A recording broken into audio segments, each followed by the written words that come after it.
আপনারা জানেন দীর্ঘ আন্দোলন সংগ্রামে জনতার অধিকার পার্টির ভূমিকা সম্পর্কে অনেকেই অবগত আছেন। খুব কষ্টের ভিতর দিয়ে জীবনযাপন যাচ্ছে জনতার অধিকার পার্টি বা আরও রাজনৈতিক কিছু সংগঠনের। তারপরও আমরা অনেক সন্তুষ্ট এবং অনেক উৎসাহিত হয়েছি যে অনেক চড়াই উৎরাইয়ের মধ্য দিয়ে জাতীয় সংসদ নির্বাচন সম্পূর্ণ হয়েছে এবং সেক্ষেত্রে বিএনপি সরকার গঠন করছে, জামাত ইসলাম বিরোধী সংগঠন বিরোধী দলের ভূমিকা পালন করবে। আমরা ধন্যবাদ জানাই। কিন্তু যিনি প্রধানমন্ত্রী হবেন জনাব তারেক রহমান, তার কাছে আমার বিনীতভাবে অনুরোধ থাকবে।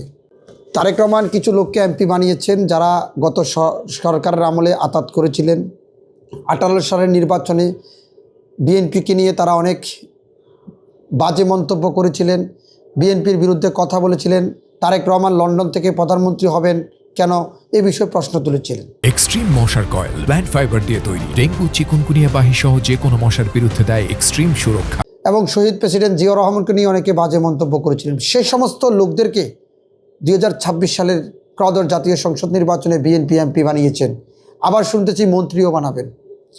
তো তারা যদি অযোগ্য লোকগুলোকে যদি আপনারা যোগ্যতা স্থানে আনি বসান, আর আমরা যারা যুদ্ধ করেছি, আমরা যারা সংগ্রাম করেছি, গুম হয়েছে আমাদের ভাইয়েরা, জেল জুলুম হামলায় মামলা কেটেছে, সে সমস্ত রাজনৈতিক দলগুলোর খোঁজখবর নেওয়ার কি তারেক রহমানের উচিত ছিল না? আমি তারেক রহমানকে স্মরণ করিয়ে দিতে চাই যে তারেক রহমান আজকে আপনি যাদেরকে এমপি মন্ত্রী বানিয়েছেন যুগপৎ আন্দোলনের নামে, অনেকে দুঃসময়ে রাজপথে ছিল না, একটা ছবি তোলার জন্য ফটো সেশন করবে সে ভয়ে ঘর থেকে বের হয়নি। অনেকে পুলিশকে ফোন করে যে ভাই আমি একটা ছবি তুলে ব্যানারটা দিয়ে দেব, টাকা দিয়ে পুলিশকে টাকা দিয়ে ব্যানারকে ছবি তুলেছে। কিন্তু আমরা যারা, আমি জনতার অধিকার পার্টি, আপনারা দেখছেন সাহসিকতার সঙ্গে জীবনের ঝুঁকি নিয়ে রাজপথে আমরা পুলিশের সামনে বিক্ষোভ করেছি। সেখানে সংখ্যায় হয়তো কম ছিল, কিন্তু আমরা সংগ্রাম চালিয়েছিলাম। কিন্তু আজকে যাদেরকে এমপি মন্ত্রীর চেয়ারে বসানো হয়েছে, আমি কারো বিপক্ষে বলছি না, তারা কি তখন যোগ্যতা ছিল কি না সেটা আমার প্রশ্ন। আমরা যারা যুদ্ধ করেছি আমাদের খোঁজখবর নেওয়া কি বিএনপির সিনিয়র নেতৃবৃন্দ বলেন দায়িত্ববান লোকদেরকে উচিত ছিল না? অসুবিধা নাই, আমরা আবার দুঃসময়ে আবার আমরা পাশে দাঁড়াবো। কে সরকার গঠন করলো, কে বিরোধী দল হলো, সেটি নিয়ে আমাদের প্রশ্ন না। আমাদের প্রশ্ন হচ্ছে যে দেশটা শান্তি থাকুক, যারা সরকার গঠন করবে আমরা তাদেরকে সবাইকে সহযোগিতা করব। কিন্তু আমাদের রক্তের উপর দাঁড়িয়ে যারা প্রধানমন্ত্রী হচ্ছেন, যারা বিরোধী দলের নেতা হচ্ছেন, আমাদেরকে যদি অপমূল্যায়ন করেন, এটা শিক্ষা কিন্তু ইতিহাস যেমন নিয়েছেন তেমনি ভবিষ্যতেও নিতে হবে। আমাদেরকে অপমূল্যায়নের যে ভূমিকা আপনারা পালন করেছেন, আমাদেরকে অপমূল্যায়নের যেরকম রাজনৈতিক তোড়চাপে আপনারা দৌড়াচ্ছেন, এটি আপনারা ভুল করতেছেন। প্রয়োজনে আবারও রাজপথে দাঁড়াবো, তবে কারো বিপক্ষ নয়। যাদেরকে এমপি মন্ত্রী বানাচ্ছেন তাদের বিপক্ষে, যাদের ছবি তোলার ক্যাপাসিটি ছিল না, যা ব্যানার ছাপানোর ক্যাপাসিটি ছিল না, রাজপথে দাঁড়িয়ে কথা বলার ক্যাপাসিটি ছিল না। আজকে দেখবেন ফুল দোকানে ওইসব নেতাদের ভিড় জমাচ্ছে যেসব নেতারা দুঃসময়ে পাশে ছিল না। আমরা আবারও দুঃসময়ে পাশে থাকব। শুধু তারেক রহমানকে, বিএনপির সিনিয়র নেতৃবৃন্দকে অবগত করতে চাই আপনাদের মাধ্যমে, ভুল করবেন না।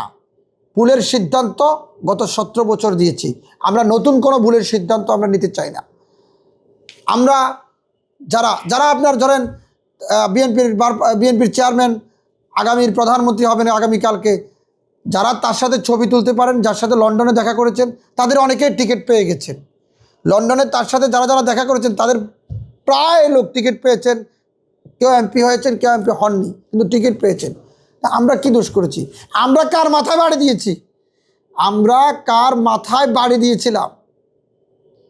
আমরা শুধু যিনি আগামীর প্রধানমন্ত্রী হবেন জনাব তারেক রহমান, আমরা চাই আপনি দেশটাকে সুন্দর করে সাজান, আপনার বিচক্ষণ আন্তরিকতা দিয়ে এই দেশটাকে স্বাধীনভাবে সুন্দরভাবে সাজান। আপনি যেরকম রাজনৈতিক সৌন্দর্য, গতকালকে দেখেছি জামাতের আমিরের কাছে গিয়েছেন, এনসিপির প্রধানের কাছে গিয়েছেন, এই যে রাজনৈতিক সৌন্দর্যটা ধরে রেখেছেন, এই জন্য আপনাকে আন্তরিকভাবে স্যালুট এবং রেসপেক্ট করি জনাব তারেক রহমান। কিন্তু আপনার ভুল ইনফরমেশান, ভুল রাজনীতিটা, আমরা যারা যুগপৎ আন্দোলনে ছিলাম অনেকে সেখান থেকে বাদ পড়ে যাচ্ছে। কেন জানেন? যারা আপনার সাথে যোগাযোগ করতে পারেনি। ভাই, যারা তেলবাজি করে রাজনীতি করে, যারা কানে কানে কথা বলে, তাদের সাথে আমাদের মতো লোক দৌড়াদৌড়ি করে পারবে না। কারণ আমরা মাঠে রাজনীতি করি, আমরা তেলবাজি করার সেই সময়টুকু আমাদের কাছে নাই। আমরা সংগঠন নিয়ে, দেশ নিয়ে, আমরা মানুষের বিবেক নিয়ে ভাবি। আর তারা শুধু না, তাদের পকেট, তাদের ঠিকাদারি, তাদের স্ট্যান্ডবাজি নিয়ে ভাবে। ওই সমস্ত লোকদেরকে যদি এমপি বানান, আর আমরা যারা সংগঠন নিয়ে কষ্ট করেছি, রাজপথে যুদ্ধ করেছি, আমাদেরকে যদি সেখানে বিতাড়িত করেন, এর থেকে বড় ভয়ঙ্কর প্রতিহিংসা রাজনীতি আর হতে পারে না। আমি জনাব তারেক রহমানের প্রতি বারবার অনুরোধ করব, আমার এই ভিডিওটি, আমার এই আজকে প্রেস কনফারেন্সটি যদি আপনার কাছে পৌঁছায়, আপনি জনতার অধিকার পার্টির একটু খোঁজখবর নিয়েন, এই জনতার অধিকার পার্টির দুঃখ কষ্টটা একটা শুনিয়েন।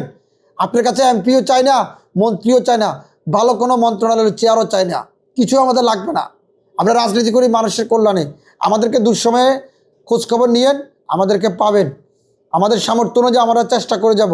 কিন্তু দুঃখ লাগে, আমাদের সাথে যারা রাজনীতি করেছে তারা অনেকে ব্যানার নিতে পারে নাই, পিছনে পিছনে কথা বলছে, আজকে কষ্টে পাক। তবে কাল কিয়ামতের ময়দানে, হাসরের ময়দানে এই কষ্ট, দুঃখ, মজলুম, আমাদের মতন মজলুমদের সাথে সুসময়ে যে অন্যায় করা হচ্ছে, যে অবিচার করা হচ্ছে, কাল কিয়ামতের ময়দানে তারেক রহমানকে দাঁড়াতে হবে। সেদিন উনি আমাদেরকে ডাকবেন, সাড়া দেব না, কারণ দুঃসময় আমরাই ছিলাম। আজকে আপনি প্রধানমন্ত্রী হবেন, আজকে কেউ বিরোধী দলের নেতা হবেন।